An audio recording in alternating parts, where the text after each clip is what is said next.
Revelation 21. I saw a new heaven and a new earth. The first heaven and the first earth had disappeared, and so had the sea. Then I saw New Jerusalem, that holy city, coming down from God in heaven. It was like a bride dressed in her wedding gown and ready to meet her husband. I heard a loud voice shout from the throne, God's home is now with his people. He will live with them, and they will be his own. Yes, God will make his home among his people. He will wipe all tears from their eyes, and there will be no more death, suffering, crying, or pain. These things of the past are gone forever. Then the one sitting on the throne said, I am making everything new. Write down what I have said. My words are true and can be trusted. Everything is finished. I am Alpha and Omega, the beginning and the end. I will freely give water from the life-giving fountain to everyone who is thirsty. All who win the victory will be given these blessings. I will be their God, and they will be my people. But I will tell you what will happen to cowards and to everyone who is unfaithful or dirty-minded, or who murders, or is sexually immoral, or uses witchcraft, or worships idols, or tells lies. They will be thrown into that lake of fire and burning sulfur. This is the second death.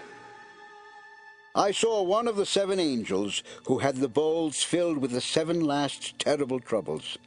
The angel came to me and said, Come on, I will show you the one who will be the bride and wife of the Lamb. Then, with the help of the Spirit, he took me to the top of a very high mountain. There he showed me the holy city of Jerusalem coming down from God in heaven. The glory of God made the city bright. It was dazzling and crystal clear, like a precious jasper stone. The city had a high and thick wall with 12 gates, and each one of them was guarded by an angel. On each of the gates was written the name of one of the 12 tribes of Israel. 3 of these gates were on the east, 3 were on the north, 3 more were on the south, and the other 3 were on the west. The city was built on 12 foundation stones. On each of the stones was written the name of one of the Lamb's 12 apostles. The angel who spoke to me had a gold measuring stick to measure the city and its gates and its walls.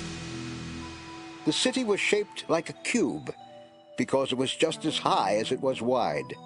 When the angel measured the city, it was about 1,500 miles high and 1,500 miles wide. Then the angel measured the wall, and by our measurements, it was about 216 feet high. The wall was built of jasper, and the city was made of pure gold, clear as crystal.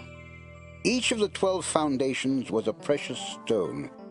The first was jasper, the second was sapphire, the third was agate, the fourth was emerald, the fifth was onyx, the sixth was carnelian, the seventh was chrysolite, the 8th was beryl, the 9th was topaz, the 10th was chrysoprase, the 11th was jacinth, and the 12th was amethyst. Each of the 12 gates was a solid pearl. The streets of the city were made of pure gold, clear as crystal. I did not see a temple there.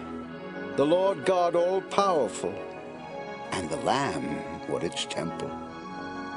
And the city did not need the sun or the moon. The glory of God was shining on it, and the Lamb was its light. Nations will walk by the light of that city, and kings will bring their riches there. Its gates are always open during the day, and night never comes. The glorious treasures of nations will be brought into the city, but nothing unworthy will be allowed to enter.